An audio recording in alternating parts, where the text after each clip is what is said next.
সুপ্রিয় দর্শক, আসসালামু আলাইকুম রহমতুল্লাহি ওয়া বারাকাতু। আশা করি সবাই ভালো আছেন। প্রচন্ড গরম পড়তেছে, সৌদি আরব বলেন এবং বাংলাদেশে বলেন, সব জায়গায় অনেক গরম।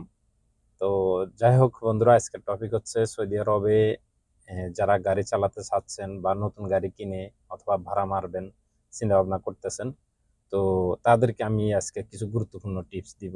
সেটা হচ্ছে, যেমন আমরা সৌদি আরবে অনেকে মাদ্রাসার টিপ মারি। মাদ্রাসার টিপ বলতে মাসিক হিসেবে ভাড়াটা মারি, ঠিক আছে? তো মাসিক হিসেবে যারা আমরা ভাড়া মারি, একটা ভাড়া এক টিপ, অর্থাৎ একজন ছাত্র নিয়ে গেলে কত টাকা ভাড়া এবং এটাতে কি কি ফায়দা আছে এবং সবকিছু আপনাদেরকে বুঝিয়ে বলবো। তো যারা আমার ভিডিওটা আজকে নতুন দেখতেছেন বা যারা ফলো করতেছেন, সবসময় ফলো করেন, তাদেরকে তো অনেক ধন্যবাদ। এবং যারা নতুন দেখতেছেন অবশ্যই চ্যানেলটি সাবস্ক্রাইব করবেন।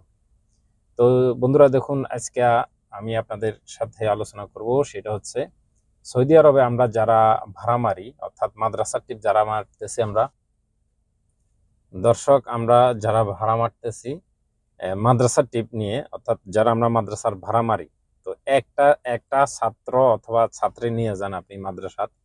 তো যারা হাউস ড্রাইভার চাকরি করেন তারা না, কিন্তু হাউস ড্রাইভার বাইরে যারা আছি আমরা, আমরা কিন্তু নিজের গাড়ি নিজেরা কিনেন, নিজের নামে গাড়ি কিনে আমরা বাইরে ভাড়া মারি। যেমন মাদ্রাসার টিপ আছে সকালবেলা নিয়ে যাওয়া, আবার দুপুর 12টা 12:30টার সময় নিয়ে আসা। তো এটাতে লাভ কি এবং কি কি কত টাকা পাওয়া যায় সে বিষয় নিয়ে আলোচনা করব। দেখুন, একটা মাদ্রাসার টিপ নিয়ে গেলে কিন্তু তেমন একটা পয়সা তেমন একটা বেশি না, ঠিক আছে? হয়তোবা আপনি একটা মাদ্রাসার টিপ নেবেন 350 থেকে 400 টাকা, ঠিক আছে? একটু দূরত্ব হলে 500 টাকা, এটা হইলো জায়গা বুঝা। তো আপনি মাদ্রাসা এখানে, আপনারা জানেন যে এলাকাতে আপনি থাকেন, ওই এলাকায় ঘন ঘন মাদ্রাসা আছে। মাদ্রাসা কিন্তু কাছে কিনারা হয়, দূরে হয় না, ঠিক আছে? তো দূরে হইলে দেখা যাচ্ছে সেগুলার ভিন্ন হিসাবে এগুলার পয়সা আর একটু বেশি হবে। 700, 800, 900, 1000ও আছে। তো যারা কাছে কিনারা মারেন 300, 400 এরকম ভাড়াগুলো আমরা যারা মারি, এগুলা দেখা যায় অনেকে দুইটা মারে, অনেকে তিনটা মারে, তিনটা ছাত্র নিয়ে যায়, ছাত্রী নিয়ে যায়। তো এগুলাতে লাভ কি? দেখুন, আমি একটা ভাড়া ধরছি, সেটা হচ্ছে মাত্র 350 টাকা মাসে। 350 টাকা মাসে, তাও 22 দিন। 22 দিনে 1 মাস হিসাব হবে। মাদ্রাসা খোলা থাকে 22 দিন 1 মাসে, ঠিক আছে? তো আমরা যারা নিয়ে যাই মাদ্রাসায়, তাদের সুবিধে কি কি? 350 টাকা কিন্তু বড় কথা না। এখন দেখা যাচ্ছে আমি মাদ্রাসার টিপ একটা ধরছি, যে 350 টাকা 1 মাস নিয়ে যাবো, 350 টাকা পামু, আবার এইগুলা চিন্তা ভাবনা করি। কিন্তু দেখেন, এখানে আরেকটা আছে, ফায়দা আছে কি? যে ফ্যামিলি আপনি নিয়ে যাবেন, যে ফ্যামিলি বাচ্চা নিয়ে যাবেন, ওই ফ্যামিলিতে কি হবে আপনার, ওই ফ্যামিলিতে দেখা যাচ্ছে যতগুলা ভাড়া আছে, ওদের আনুষঙ্গিক ভাড়া, ওর মা, ওর বোন টোন, ওরা যেখানে যাক না কেন, হসপিটাল যাক, কিছু বাজার সাজার লাগুক, কিছু লাগুক, সবকিছু আপনাদেরকে বলবে, মানে আমাকে বলবে। এই জন্য আমি এই চিন্তা ভাবনা করে আমি প্রথম কয়দিন ভাড়া মারছি, তাদের দেখি যে মোটামুটি তাদের অনেক বাজার সাজার করা লাগে, ঠিক আছে? আবার অনেক গাড়ি লাগে, এরা মা আছে, বোন আছে 3-4 জন। তো সবাই মনে করেন গাড়ি লাগে, ঠিক আছে? তারা কি করে এই গাড়ির জন্য ফোন করে আমাকে, যে নাজিম, আমরা অমুক জায়গায় যাব, আমাদেরকে অমুক জায়গায় নিয়ে যাও। তো এই ধরনের কথা বলে। কারণ দেখা যাচ্ছে কেউ হেরা হসপিটাল যায়, মার্কেটে যায়, সাগর পাড়া যায়, ঘুরতে যায়, সবসময় ফোন করে। কিন্তু আমি মূলত ধরছি কোনটা? মাদ্রাসার টিপটা। ওদের মাদ্রাসার টিপটা ধরছি এই কারণে, যে ওদের মাদ্রাসার টিপটা আমি যদি ধরে রাখি, তাহলে ওদের ফ্যামিলি থেকে অন্তত মাসে 1000-1200 টাকা আমার আসবে। কেন আসবে? ওরা সাগর পাড়া যাবে, মার্কেটে আসবে, বিভিন্ন জায়গায় যাবে, ঘুরতে যাবে, সবসময় ফোন করবে। তো একটা টিপ দেখা যায় কাছে কিনার হইলে 10 টাকা, কিছুক্ষণ অপেক্ষা হইলে 20 টাকা, কিছুক্ষণ এক জায়গাতে দুই জায়গাতে 3 জায়গা যাইলে 30 টাকা, এই সিস্টেম করে আমরা ভাড়াটা নিই, ঠিক আছে? তো যারা আমরা ভাড়া মারি, যারা কাস্টমার, অনেকে আমরা কাস্টমার বিশ্বে, যে কাস্টমারটা আমরা কিভাবে পাবো, কিভাবে ধরবো।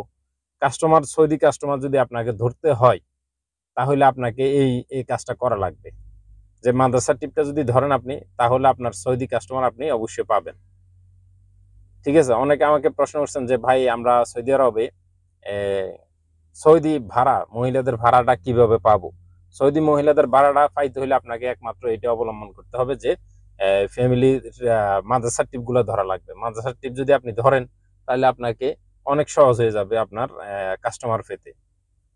আমরা মহিলার টিপগুলা কিভাবে পাই? মহিলার টিপগুলা দেখা যাচ্ছে মাদ্রাসার টিপ এক জায়গায় ধরলেন, ২ জায়গায় ধরলেন, পরিচিত হইলো। ওদেরকে বলে দিবেন যে তোদের আত্মীয়-স্বজন, বন্ধু-বান্ধব কারো যদি তলব লাগে, তলব কি?